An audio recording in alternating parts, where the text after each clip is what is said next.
की मी इतकं एन्जॉय केलीये माझी प्रेग्नन्सी.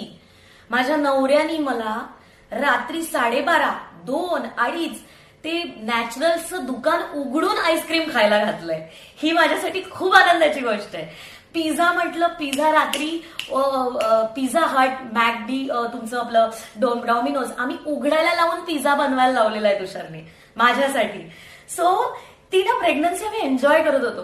मी आणि सगळ्यात हाईट माहितीये का तुम्हाला, माझी प्रेग्नन्सी मी माझ्या घरात सांगितलीच नव्हती 7व्या महिन्यापर्यंत.